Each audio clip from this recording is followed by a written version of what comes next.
Louvado seja Deus. Nós vamos refletir aqui nesta noite sobre algo muito importante nós, na qualidade de membros, na qualidade de pessoas que fazemos parte de um corpo. Quero convidar você para abrir comigo em 1 Coríntios, no capítulo 12. Nós vamos ler do verso 14 até o verso 27 para a nossa meditação. Como é valioso, irmãos, o tempo que a gente tem para estar juntos na comunhão e poder perceber e entender o valor e a importância que é cada um na vida do outro. Vamos ler aqui, 1 Coríntios 12, verso 14 em diante. O corpo não é composto de um só membro, mas de muitos. Se o pé disser, porque eu não sou mão, não pertenço ao corpo, nem por isso deixa de fazer parte do corpo. E se o ouvido disser, porque não sou olho, não pertenço ao corpo, nem por isso deixa de fazer parte do corpo. Se todo o corpo fosse olho, onde estaria a audição? Se todo o corpo fosse ouvido, onde estaria o olfato?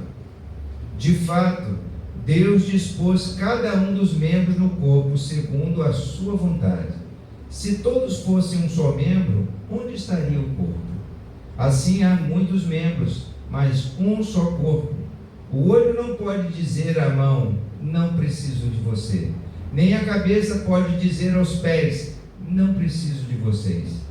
Pelo contrário, os membros do corpo que parecem mais fracos são indispensáveis. E os membros que pensamos serem menos honrosos, tratamos com especial honra. E os membros em que nós são indecorosos, são tratados com decoro especial. Enquanto os que em nós são decorosos não precisam ser tratados de maneira especial. Mas Deus estruturou o corpo, dando maior honra aos membros que dela tinham falta, a fim de que não haja divisão no corpo, mas sim que todos os membros tenham igual cuidado uns pelos outros. Quando um membro sofre, todos os outros sofrem com ele. Quando um membro é honrado, todos os outros se alegram com ele. Ora, vocês são o corpo de Cristo, e cada um de vocês individualmente é membro desse corpo. Que Deus nos abençoe, irmãos, com essa palavra. Amém. A igreja pode se assentar. Eu estava nesta tarde meditando sobre essa passagem aqui de Paulo escrevendo a carta aos Coríntios, e me chamou muita atenção sobre a importância de nós entendermos a visão do todo. E quando nós nos esquecemos de ver o conjunto das coisas e partimos para a individualidade, nós podemos incorrer em vários erros, vários problemas. Tirar a visão sistêmica, ou seja, a visão das coisas de forma completa, é perder a visão estratégica. É a gente olhar muitas vezes para nós mesmos, para os nossos interesses, para as individualidades e esquecer do todo. Veja, a palavra do Senhor diz lá em Filipenses, no capítulo 2, verso 4 e 5, Paulo escreveu dizendo assim: cada um cuide não somente dos seus interesses, mas também dos interesses dos outros. Seja a atitude de vocês a mesma de Cristo Jesus. Paulo faz um convite a gente a tirar os olhos dos nossos próprios interesses e se preocupar também com o interesse dos outros. Lá em Mateus, no capítulo 22, verso 36 a 39, um dos judeus querendo provar Jesus, querendo incriminar, na verdade, Jesus em alguma falta, disse para Jesus: mestre, qual é o maior mandamento da lei? Respondeu Jesus: ame o Senhor, seu Deus, de todo o seu coração, de toda a sua alma e de todo o seu entendimento. Este é o primeiro e maior mandamento. E o segundo é semelhante a ele: ame o seu próximo como a si mesmo. Ame o seu próximo como a si mesmo. Então, quando a gente fala amar o nosso próximo como a nós mesmos, nos remete a tirar os olhos de nós mesmos, a olhar também para os outros, a situação que está acontecendo com os outros perto da gente. E aí teve numa outra ocasião, um judeu espertinho, né, daqueles que não querem observar a lei, falou assim: mas quem é o nosso próximo? Está lá em Lucas, no capítulo 10, versículo 29. Mas ele, querendo justificar-se, perguntou a Jesus: quem é o meu próximo? Aí Jesus contou a parábola do bom samaritano. O que Jesus nos ensina na parábola do bom samaritano? O que Jesus nos ensina? Alguém conhece aí a parábola do bom samaritano? Alguém já ouviu falar na parábola do bom samaritano? O bom samaritano. Quem era o bom samaritano? Era aquele que ele menos esperado foi o que ajudou. É o que era menos esperado, era o que ajudou. Jesus retrata na parábola do bom samaritano que primeiro passou um sacerdote. Alguém passou um sacerdote perto de uma pessoa necessitada, carente, que estava jogado ali na sarjeta. E o que se espera de um sacerdote? Que tenha compaixão do próximo, que ajude o próximo, que auxilie em alguma coisa. Mas o sacerdote, não querendo se contaminar, passou de lado e nem prestou atenção. Aí veio um levita. Quem eram os levitas? Quem eram os levitas? Aí muita gente só fala em levita, aquele que canta, né? Aquele que toca na casa do Senhor. Não, mas levita tinha um papel muito amplo na casa do Senhor. Serviam no templo. Os levitas serviam no templo, atendiam às necessidades do tabernáculo, auxiliavam os sacerdotes e tinham tanta responsabilidade quanto os sacerdotes, porque eles cuidavam das coisas santas, das coisas sagradas. Então se esperava dos levitas que, já que eles eram auxiliares, assistentes dos sacerdotes e cuidavam com muito cuidado, com muito detalhe especial pelas coisas santas, que tivesse cuidado também daquela vida que estava ali jogada na sarjeta. Mas ele também passou de largo e não atendeu. Aí veio um homem samaritano. Quem era o samaritano? Só para a gente também contextualizar. Samaritano era aquele que era considerado alguém desejável da sociedade. Alguém que era sujo, alguém que não tinha boa fama, alguém que não era temente a Deus, porque os samaritanos haviam se misturado com outros ídolos, com outros cultos, com outras coisas. Por isso que os judeus não se davam com os samaritanos, porque eles misturaram muitas coisas que não eram sagradas, que não eram santas. Então os judeus olhavam para os samaritanos como se fosse, na sociedade de hoje, aquelas pessoas que não são dignas de qualquer valor, aquelas pessoas que nós olhamos com preconceito, que julgamos mal, olhamos para ele e falamos assim: não, essa classe de pessoa não atende aos propósitos do Senhor, aos propósitos de Deus. Mas foi justamente esse que parou e olhou para a necessidade do outro. Então, veja, quando nós, só para a gente perceber aqui o que nós estamos tratando aqui nesse momento, quando eu falo sobre perder a visão do todo. Se nós perdemos a visão do todo, aquela chamada visão sistêmica, olhar todo o sistema e não apenas a individualidade, o caso específico, ou o interesse próprio, a gente pode incorrer em muitos erros que saem completamente da vontade e do propósito de Deus. Primeira coisa que a gente olha e observa nesse texto, quando fala que o corpo não é composto de um só membro, mas de muitos. Então veja, nós temos que olhar para o corpo, e não para o pé, e não para o olho, e não para a mão, ou para o dedinho, né? Para aquelas peculiaridades. Mas a gente deve olhar e considerar o corpo. Isso mostra para nós que as pessoas, aí como membros desse corpo, as pessoas não são iguais. Diz aqui o texto: se o pé disser, porque eu não sou mão, eu não pertenço ao corpo, nem por isso deixa de fazer parte do corpo. Isso está mostrando para a gente que as pessoas são diferentes umas das outras. A Priscila, minha filha, é uma bênção, né? Glória a Deus pela vida da minha filha, por tudo que ela realiza, pelos feitos que o Senhor está fazendo. Meu filho é outra bênção na parte do Senhor.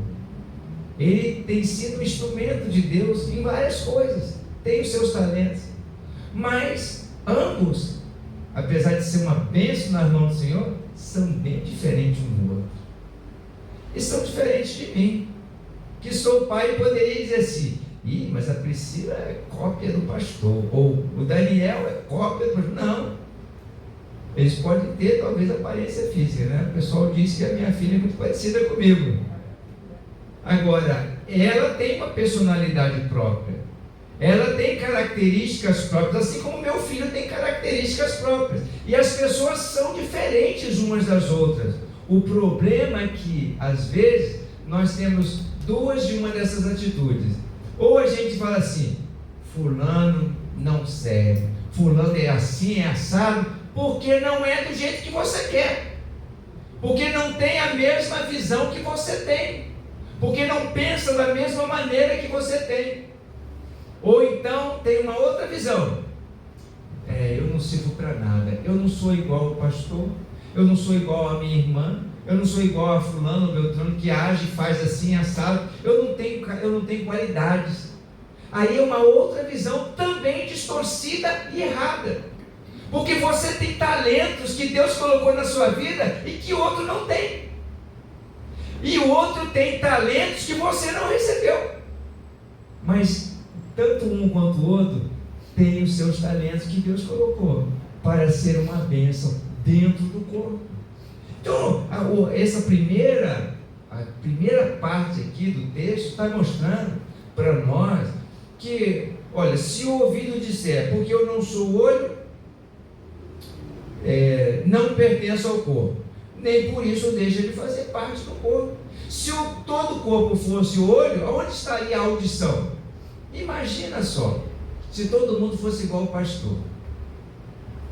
Misericórdia, né?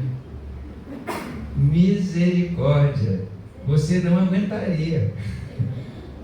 Mas graças a Deus que tem a pastora Miriam, tem a irmã Zezé, tem a irmã Rose, tem a irmã Rosana, tem o Zé Luiz, que puxa da perna, mas é um instrumento na mão de Deus para fazer tanta coisa abençoada no meio da igreja.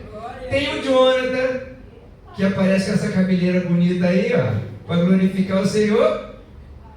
E aí tem diversidade no meio da igreja, nessa parte do corpo, e cada um tem as suas peculiaridades, e no conjunto, olhando como um todo, o nome do Senhor Jesus é glorificado. Aleluia.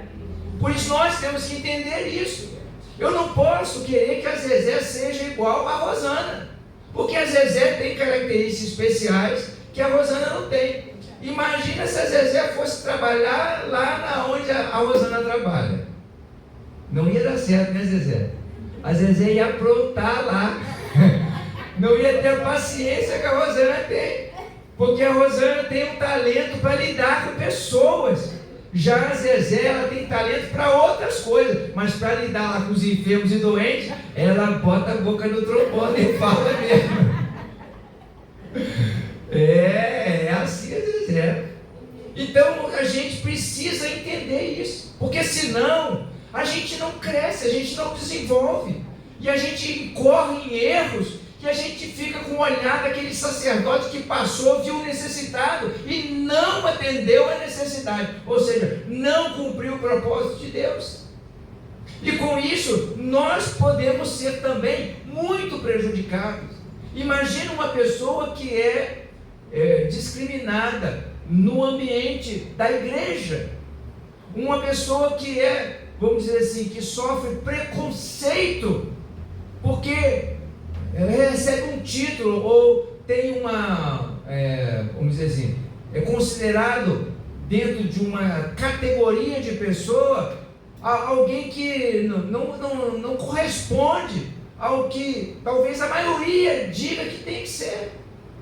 Mas Deus usa a diversidade, Deus usa os talentos de cada um e a forma de ser de cada um para que haja comunhão, para que o corpo funcione como um todo.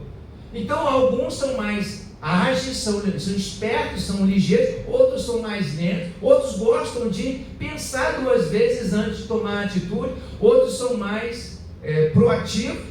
Imagina se todo mundo fosse como Pedro, o apóstolo Pedro, que estava metendo os pés pelas mãos muitas vezes, fazendo coisas para as coisas acelerar e não dava certo.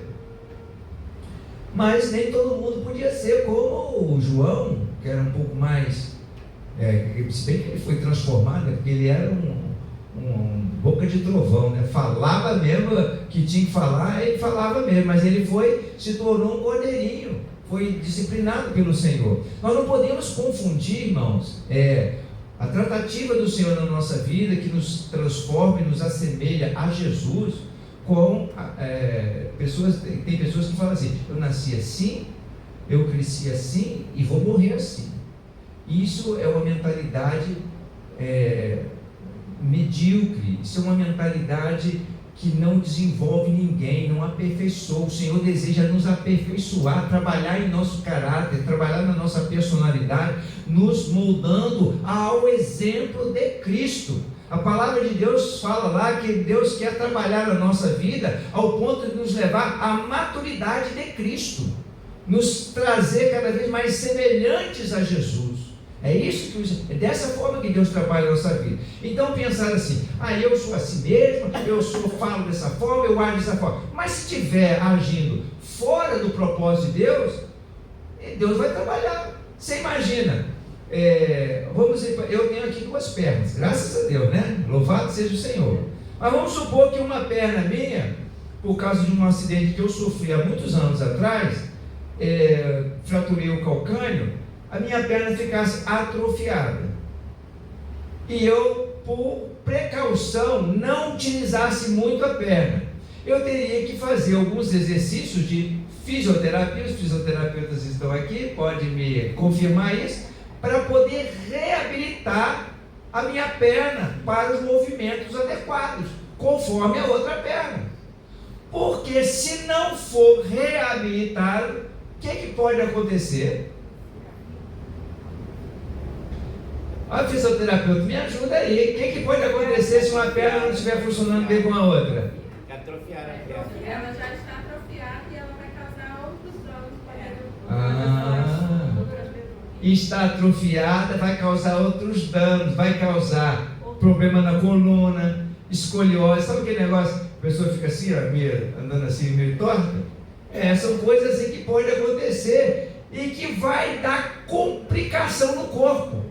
Assim é aquele tipo de pessoa que não se deixa transformar pelo Espírito e complica a vida do corpo, complica a vida da igreja, porque precisa deixar de se trabalhar pelo Espírito Santo, para ser reabilitado, ser transformado, refletir a glória do Senhor. Apesar de sermos diferentes, nós somos pessoas diferentes, temos características próprias, mas nós somos transformados à imagem do Senhor. E o Senhor vai operando na nossa vida para nos capacitar, para nos fortalecer, para tirar das nossas vidas aquelas coisas que ficaram agarradas na gente ao longo do tempo, ao longo da nossa vida fora do Senhor. A Bíblia fala lá em Provérbios, lá em Efésios: Outrora éramos mortos nos nossos pecados e delitos, porém o Senhor nos deu vida em Cristo Jesus, nos transportou do reino das trevas, do império das trevas, para o reino de luz do seu Filho amado. Para o quê? Para fazer de nós uma nova criatura. Amém. Quando nós somos resgatados pelo Senhor, Deus vai transformando, trabalhando as nossas vidas. Preserva características individuais, especiais, que cada um tem na sua personalidade, e trabalha através disso de modo que nós sejamos integrados no corpo, que aqui quando falamos do corpo, nós estamos falando do corpo de Cristo, e essa analogia é válida também para outras formas, vamos dizer assim, de agregados, de pessoas que trabalham, por exemplo, numa empresa. Imagina numa empresa, numa determinada instituição, onde cada um faz aquilo que acha que tem que fazer. Não, tem lá uma diretriz, uma diretoria, um conselho que estabelece algumas diretrizes e todos andam de forma sincronizada, sintonizada com aquela direção que é dado lá pela direção. E nossa direção vem de Cristo Jesus, através da sua palavra. Amém. E essa palavra vai fazendo uma obra dentro da nossa vida, nos ajudando, nos transformando. Então, primeiro ponto que eu gostaria aqui de enfatizar para os irmãos, que nós precisamos ter esse entendimento. Eu não posso ter a visão apenas do individual, olhar e me esquecer do todo. Eu tenho que considerar o todo, eu tenho que considerar o conjunto das coisas que Deus colocou na nossa vida, das pessoas que hoje fazem parte da nossa vida. Porque se eu ficar pensando apenas na individualidade, ou voltasse para nós mesmos, ou pensar que fulano tem que ser igual a ciclano ou beltrano, nós não vamos estar contribuindo para a edificação do corpo, porque aí o corpo vai estar com problema, vai estar com dificuldade. As pessoas, por elas não serem iguais, elas podem, como eu falei, trazer problemas se for olhada apenas pelo lado individual. Por exemplo, a visão egoísta de olhar para os seus interesses ou para olhar para os interesses de determinada pessoa. Tem pessoas que são líderes, pessoas que exercem uma influência muito grande na vida dos outros. Se essa pessoa que exerce influência muito grande na vida dos outros começa a exercer uma influência contrária aos propósitos de Deus, pode causar um dano muito grande para a vida de todo o corpo. A mesma coisa é uma pessoa olhar por um interesse egoísta, por seu interesse pessoal, e deixar então assim de cumprir o propósito de Deus. Essa visão individualista pode levar ao orgulho, pode levar também a ser amante de si mesmo, que é a característica dos tempos do fim. Está lá na segunda carta de Timóteo, no capítulo 2, se não me engano. Logo no início, vai falando lá a característica das pessoas do fim. São tempos trabalhosos, tempos difíceis, que são pessoas egoístas, amantes de si mesmo. E se essa visão individualista, sem considerar o todo, pode levar a pensar isso, e as pessoas andarem no mesmo caminho. Também tem aquela questão, como eu falei, tem a visão de você não se sentir capaz, de você ver assim, eu não sou igual àquela pessoa, então eu não tenho condições. Aquele sentimento da autocomiseração. O que é autocomiseração? É a piedade de si mesmo. Eu sou um pobre coitado, eu não tenho os mesmos talentos que o Zé Luiz tem. Eu não tenho as mesmas habilidades que a irmã Micaele tem para poder ministrar o Senhor. Eu não tenho os talentos que a Lurdinha tem. Então a gente fica com um sentimento de autopiedade. E isso não é de Deus. Isso daí, irmãos, eu poderia dizer que é idolatria. Você idolatra uma pessoa, e às vezes pessoas idolatram a si mesmo. Pensam que é o rei da cocada, e nem é o rei da cocada, né? E a gente tem que ter muito cuidado com isso. Veja como essa visão individualista, essa visão sem considerar o todo, ela é importante. Então, Deus é quem estabelece, na verdade, o lugar de cada um de nós. Olha o que o texto diz, o texto que nós lemos inicialmente. De fato, lá no verso 18, lá de 1 Coríntios 12, 18, fala assim: de fato, Deus dispôs cada um dos membros do corpo segundo a sua vontade. Se todos fossem um só membro, onde estaria o corpo? Assim há muitos membros, mas um só corpo. O olho não pode dizer à mão: não preciso de você. Nem a cabeça pode dizer aos pés: não preciso de vocês. Nós precisamos uns dos outros. Como é gostoso a gente poder estar aqui e fazer o trabalho em conjunto. É cada um fazendo a sua parte. A gente vai contribuindo para a glória do Senhor, para a edificação do povo. Eu fico vendo assim, como é valioso o trabalho que algumas pessoas fazem, não à vista de todo mundo, mas que é fundamental. A oração, por exemplo, a intercessão.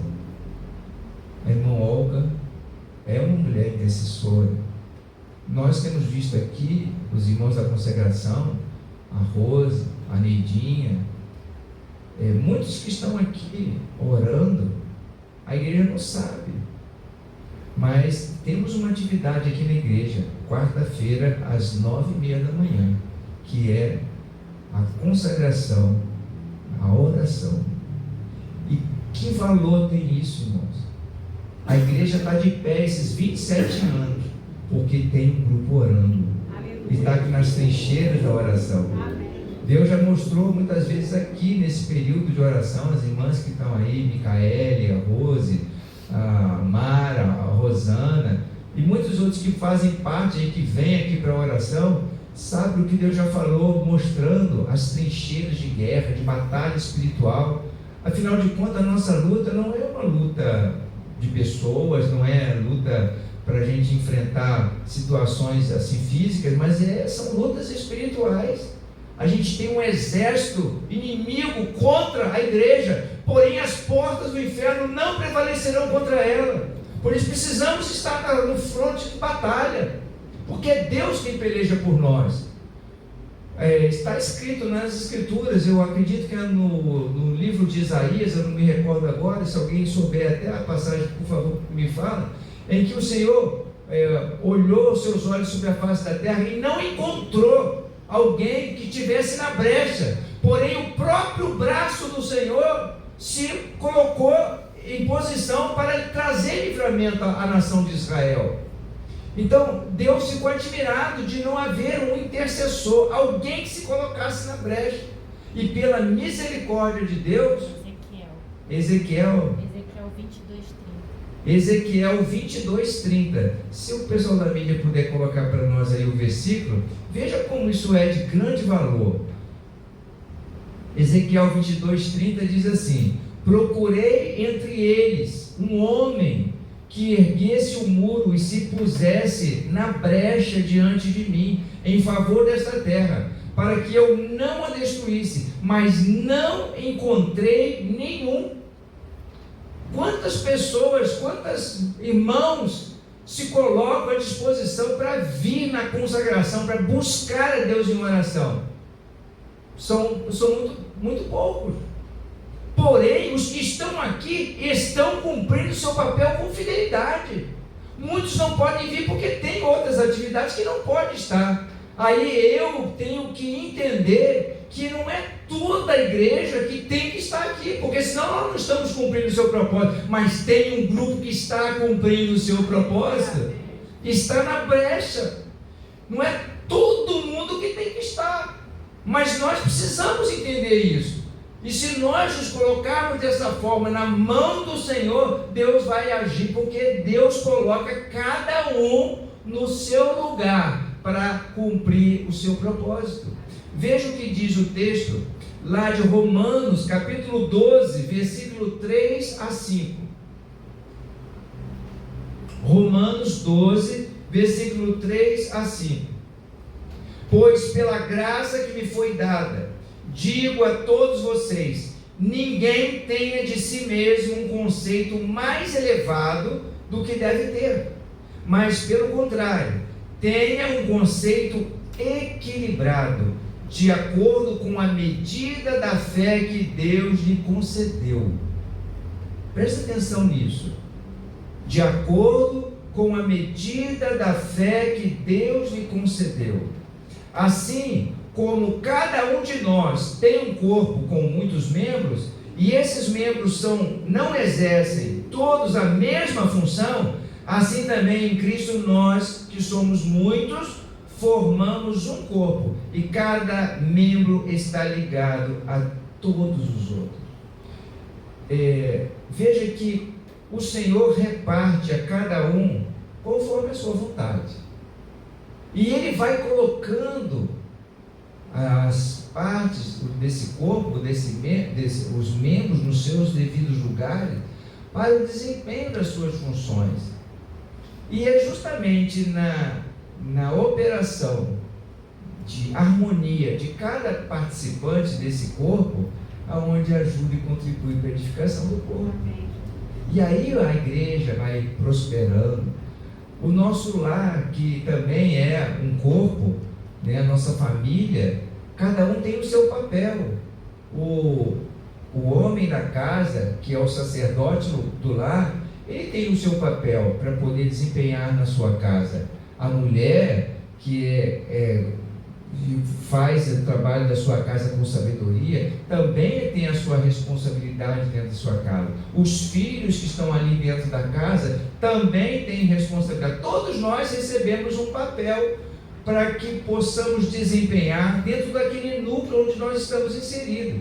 E assim as famílias estão inseridas na igreja e cada um tem recebido da parte de Deus talentos, dons, ministérios, para que possam ser empregados para a glória do Senhor. Porém, tudo é dado a cada um segundo uma medida de fé. Até algumas pessoas que são usadas em determinadas áreas, né, que são parecidas umas com as outras, mas Deus reparte a medida de fé de cada um. Um tem uma porção de fé para realizar coisas que o outro ainda não alcançou, que alguém ainda não chegou até lá. Se alguém precisa e deseja ser um instrumento de Deus em determinadas áreas, a Bíblia nos ensina duas coisas. Quem tem falta de fé, peça a Deus que dá liberalmente. E outra coisa, diz lá em Coríntios. Sabedoria. Falta de sabedoria. Desculpa. Se alguém tem falta de sabedoria, peça ao Senhor que Deus dá liberalmente. E lá quando fala nos dons, nos talentos, nós podemos pedir ao Senhor dons e procurar os melhores dons para ser instrumento nas mãos do Senhor. Então, os dons que são repartidos são de acordo com a medida da fé. Então, quando eu tenho pouca fé, eu posso pedir ao Senhor, aumenta-nos a fé, dá-nos a fé. Eu posso também aplicar a palavra na minha vida, porque a fé vem pelo ouvir e ouvir pela palavra. Eu posso edificar a minha fé. Eu posso então pedir a sabedoria que Deus dá liberalmente. Como eu posso fazer, Senhor? Como eu posso atuar dentro dessa área? Como eu posso cooperar, colaborar para a edificação dentro desse ministério, dentro desse trabalho que a igreja está realizando para a glória de Deus? Então eu posso me envolver sim, mas sendo que cada coisa é dado segundo a medida de fé que Deus repartiu a cada um. Então nós podemos, dentro dessa visão, né, de corpo, e que nós, como membros, nós não estamos isolados dentro desse corpo, nós podemos compreender como que Deus deseja fazer a nossa edificação. E cada vez que eu deixo de me envolver, de me participar, de usar os talentos que Deus me deu, eu contribuo para o definhamento do corpo. Eu posso trazer prejuízos ao corpo. Assim como um membro, como eu citei o caso da perna, se eu não tomo cuidado de me exercitar, de fazer os devidos ajustes e preparo para o fortalecimento, para que as pernas possam andar firmes e não prejudicar a coluna, não prejudicar a bacia ilíaca, não trazer transtorno no joelho e vários outros problemas que podem ficar decorrentes da deficiência de um determinado membro. Aí eu vou aplicando a transformação que o Senhor vai realizando, fortalecendo a minha vida e sendo uma bênção às mãos do Senhor. E como que Deus trata essas diferenças, né? Diz aqui o texto, no verso 20, lá de 1 Coríntios 12, 24 e 25, fala assim: mas Deus estruturou o corpo, dando maior honra aos membros que dela tinham falta, a fim de que não haja divisão no corpo, mas sim que todos os membros tenham igual cuidado uns pelos outros. O que ocorre? Tem pessoas que se vangloriam, né? Porque faz algumas coisas que chamam mais atenção do que outras. Por exemplo, muita gente gosta de atuar no ministério de louvor. Porque o ministério de louvor, diferente do ministério de oração e intercessão, é um ministério que aparece. Aí a pessoa vem aqui, ministra, louvado seja Deus. Graças a Deus pelos ministros de louvor. Mas pessoas às vezes querem participar do ministério de louvor, mas não querem participar do ministério de intercessão, porque o ministério de louvor aparece diante das pessoas. E o ministério de intercessão, não. Ninguém está vendo o que você está buscando a Deus, que você está orando, está pedindo ao Senhor. Mas ai de nós se não tivesse ministério de intercessão. Assim como também ai de nós se não tivesse ministério de louvor, né? A gente tinha que ouvir coisas que não glorificam a Deus. Nós não íamos ter nem condição de... Às vezes a gente está, né, no momento de louvor, aí as pessoas que não têm o ministério de louvor levam a gente a sair despencar do trono. Se ao invés de entrar no trono da presença do Senhor, você despenca porque você às vezes está fora completamente daquela dimensão. Então precisa sim cada um ficar no seu lugar. Cada um ter os talentos que Deus coloca para a gente poder desfrutar do que Deus tem. A mesma coisa, a pessoa que não tem ministério de intercessão vai orar e só fala abobrinha, né? Então fala alguma coisa para o outro ficar ouvindo. Como é que ele ora bem. Tem pessoas que ficam envergonhadas de orar publicamente. Mas a gente não tem que ter essa preocupação, porque a gente, na verdade, está falando com o Senhor, buscando a Deus. Se o coração está sincero ali diante do Senhor, está servindo a Deus, olha, irmãos, aí Deus vai ouvir a sua oração, porque Deus não rejeita o coração quebrantado e contrito. O Senhor não desprezará a oração daquele que é fiel, aquele que está ali buscando em sinceridade diante do Senhor. Mas, irmãos, aquele que não tem talento para louvar, para buscar a Deus, aí ele vai servir a Deus aí. Ah, mas eu estou fazendo aqui o Senhor, estou fazendo de todo o coração, mas o ouvido é meu, irmão. Aí eu que vou sair do trono da graça, eu não vou ouvir, não vou conseguir entrar na presença do Senhor por causa do desafio, por causa das coisas que não estão bem. E a Bíblia fala lá no livro de Levítico que os cantores tinham que cantar bem, eles tinham que ser trabalhados, tinha toda uma turma que era preparada, não é qualquer coisa não. A gente pensa que vai oferecer qualquer coisa para o Senhor, não é qualquer coisa. Quando eu estou falando das peculiaridades de cada ministério aqui, é para a gente entender que Deus deu a cada um segundo os seus propósitos. Hoje eu estava lá de manhã com o pastor, mas eu não falei para ele um negócio lá, mas eu fiquei calado. Aí eu estava falando que a pastora Miriam não pôde estar, né? Aí veio um outro pastor, a gente estava no gabinete, aí já ia começar o culto, ele falou assim: pastor, já vai começar o culto. E aí, eu não sei se o pastor Hudson gosta de participar dos louvores e tal. Aí que aí já vai começar o culto, eu vou começar agora os louvores. Aí eu me levantei para poder ir, aí o pastor Pedro falou assim: não, pastor Hudson, os filhos deles são todos levitas, participam do ministério de louvor e tal. Eu falei assim: coitado, é que ele não ouviu cantar direito. A minha esposa tem sim um talento, ministério para louvar a Deus, meus filhos também têm esse mesmo talento, mas a minha voz não é tão fina assim, segura para mim. Eu dou minhas cacetadas, mas eu não posso dizer que eu tenho ministério de louvor, porque a minha voz não é tanto assim, né? Mas cada um, Deus foi dando a cada um, mas eu não falei nada com ele não, deixei para lá e nós fomos para louvar a Deus e nós louvamos ao Senhor. Mas eu não estou louvando legal, eu não vou ficar prejudicando, cantando, levantando a minha voz para poder cantar alguma coisa que vai ferir os ouvidos dos irmãos, né? Então a gente tem que ter esse discernimento. Mas então como é que Deus vai tratando essas diferenças? Pessoas que se acham que é o tal, ou pessoas que vão se colocando na posição porque vão ali aparecer, os seus membros vão aparecer melhor. Veja o que diz lá Tiago, capítulo 4, verso 6. Nós já estamos chegando ao final, eu quero só falar um pouquinho sobre essas diferenças. Como é que Deus trata essas diferenças, né? Lá em Tiago 4,6 fala assim: mas Ele nos concede graça maior. Por isso diz a Escritura: Deus se opõe aos orgulhosos, mas concede graça aos humildes. O Senhor sabe como trabalha nessas questões. Aquele que procura se exaltar, Deus vai fazer, fica aí no seu cantinho. Mas aquele que se humilha, Deus vai levantar. E Deus vai colocar no lugar onde ele deve estar.